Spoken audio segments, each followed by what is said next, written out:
Yes, Senator Risa. Salamat kaayo, Mr. Chair. Wag nating kalimutan, may bombshell na inamin ang dating presidente kanina. Sinimulan niyang i-implicate, ilaglag yung mga ilan sa mga dating PNP officials natin na involved daw sa Davao Death Squad noon. Pero sila mismo, sinabi nila na may death squad sila. Siya.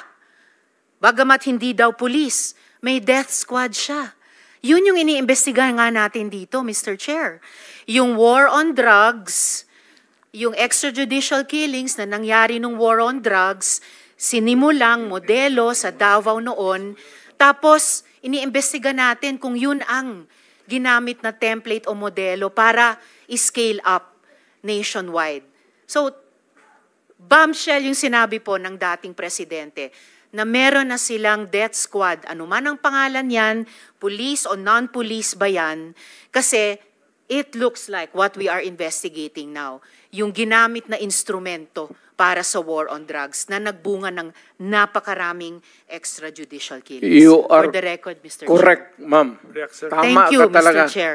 Tama ka talaga. So, ganito na lang. Huwag na lang yung pulis. Kawawa yan, wala yung sa Davao experience, Davao, ako. Imbestigahan niya ako. Set a date for an investigation para sa akin. Ako ang imbestigahan ninyo. At kunin ninyo yung record sa Davao yung namatay. At sabihin ko sa inyo kung wala akong taguin. Alam mo, nag-warning ako, huwag kayong gumawa dito. Kasi gusto ko ang Davao. Ang Davao was a very kawawa noon. Alam ninyo, sir, alam panahon ng NPA nung hindi pa ako mayor, kita mo ang Davao. Left and right ang hold up, walang makalabas sa bahay. Pati mga pulis takot. Kasi nandyan yung mga NPA, pinapatay sila. Kaya sinabi ko, nag-agyat ako sa bukid, nung na-mayor ako, sabi ko, ayaw ko ng away sa inyo. Pero yung mga pamilya ninyo, nandyan sa syudad natin. Yung mga top honso ng Communist Party, bilangin ninyo sa ilan ang taga Davao. Saan ang pamilya nila? Sa Davao. Kaya umakyat ako sa bukid. Sinabi ko, stop it. Huwag ninyong patayin ang mga pulis ko kasi putang ina yung pamilya ninyo. Yayariin ko yan. Mr. Chair, if I may, dahil matagal na po yung sa NPA, kung maaring mag-follow-up question ako sa dating presidente Go ahead, sa sir. Death Squad. Mr. Chair. Salamat Go ahead, kaayo, Senator Mr. Risa. Chair. Kanina, sinabi nyo there were 7 people dun sa inyong self-described death squad. Ano po yung mga pangalan nila? At paki-describe yung structure ng organization na sinet up nyo, yung death squad na iyon. Yung death squad ko? Ang death squad ko, ma'am, is... of course, it is organized.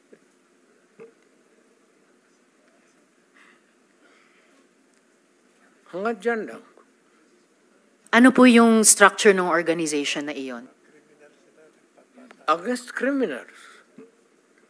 Hindi po, yun yung task siguro na binigay nyo. Pero anong structure ng death squad niya iyon?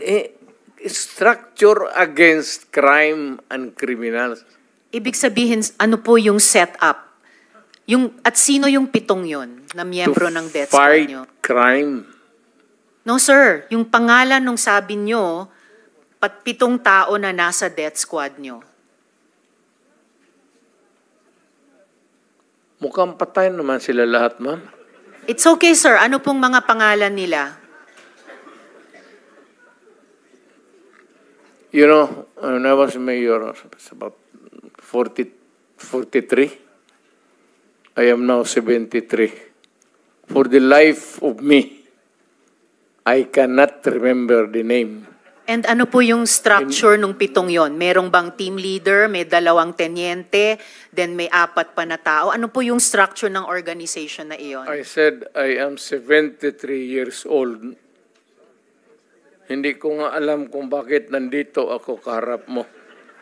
Sir, I'm sure alam nyo kung bakit kayo nandito. In fact, kayo po yung nagsalita ng pinakamarami sa resource persons. Well, May reward po ba yung 7 iyon sa death squad nyo? Again, ma'am? May rewards po bang ibinibigay sa mga miyembro ng death squad nyo tuwing nakakapatay sila? Police? Police ba yung death squad nyo? Yung Yun ang allegations.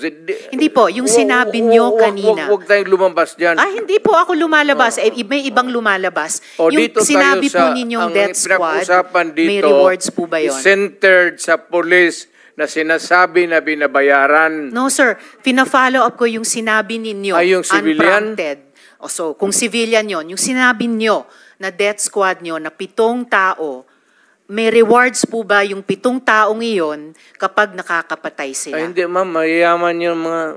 Maraming gago na mayayaman sa Davao. Hindi Ano mo pong kaya- connection ng mayayaman sa Davao Gusto dun sa pumatay miyembro ng ng mga death kriminal. squad? Because Ibig sabihin, they want their city to be safe. nagbibigay sila, yung Because mayayaman, they ng want rewards sa business to death thrive. squad? Yes, sir.